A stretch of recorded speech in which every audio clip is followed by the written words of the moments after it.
Hey everybody, welcome to Now It's Dark. It's Saturday morning circus. We got a clown movie review. This is Tears of the Clown. Not Tears of a Clown, but Tears of the Clown. It's a 2020 film. It's only 48 minutes long.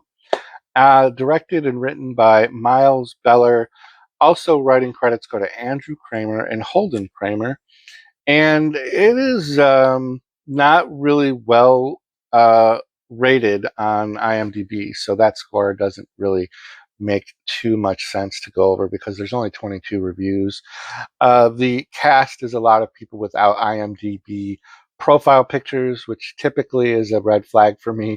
That means that these are not necessarily people that have done acting other than maybe this one particular film. But there's enough other people with some pictures. It's kind of, yeah, I don't know, 70-30, like 30% have pictures. Um, but at least this was a clown with real makeup and clowny costume. And there is definitely a semblance of a story here.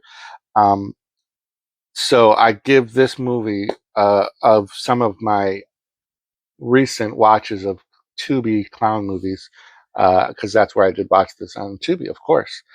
Um, the audio was really fantastic, and the camera quality was good for a very, very low budgety film. Again, only short, 48 minutes. So Jack plays a very stressed out guy between work and home. He's trying to hold it together, but he's got like this little side gig going on.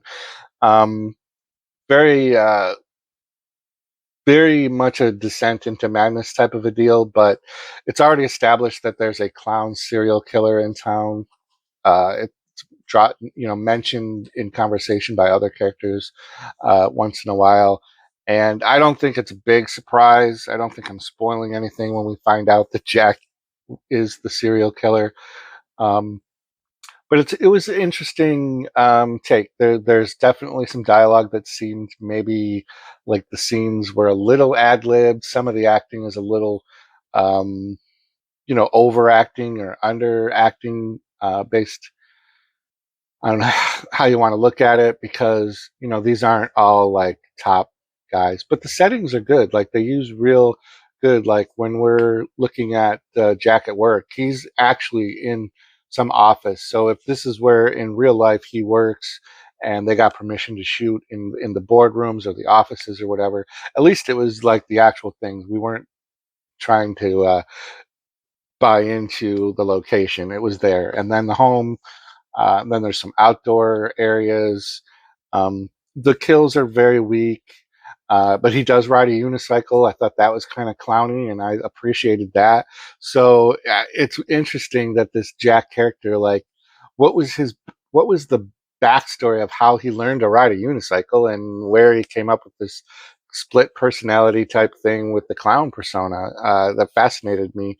And this probably was done like at the height of everybody was having clown sightings and things like that. Like everybody was getting freaked out. There were all the viral videos of clown sightings and things like that. So I'm pretty sure they were trying to key in on that. Almost all of this is filmed during the day, so it's fine. Um, Jack does scream a lot though, and it was only annoying in the sense of just hearing a person scream. But it wasn't like screams of fear. It was that primal rage scream that people do to kind of like relieve stress. I think I've probably even done it in my past. If that makes sense, if you can relate to having so much stress bottled up and your release is like a primal rage scream. That's what I mean. But they do it probably a little bit, for me, a couple times too many. But I get what they were doing. It was showing that this guy is really uh, really losing it. He's really stressed out. Um, yeah. So there's a cliffhanger showdown between the clown and the one of the cops, one of the guys that's out looking for the serial killer. I know I kind of like the description of this movie is pretty fast, but it's only a 48-minute movie. I wasn't expecting them to end it kind of like on this cliffhanger. It definitely wanted. I definitely was feeling like, where's the resolution? What's going on? Like, is he going to kill the cop? Is the cop going to kill him? Is the clown going to get away? Like, what's happening? And this was 4 years ago, so I'm guessing maybe there's not really a sequel coming to it. But yeah, very cliffhangery ending, which was kind of interesting. So this is an okay movie to have on. It's not horrible. 48 minutes. It's on Tubi if you want to check it out.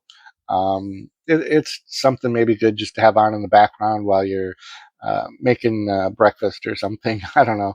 But 48 minutes, it's all right. What I really appreciated was the actual clown look and did clowny things, had a clown laugh separate from his own.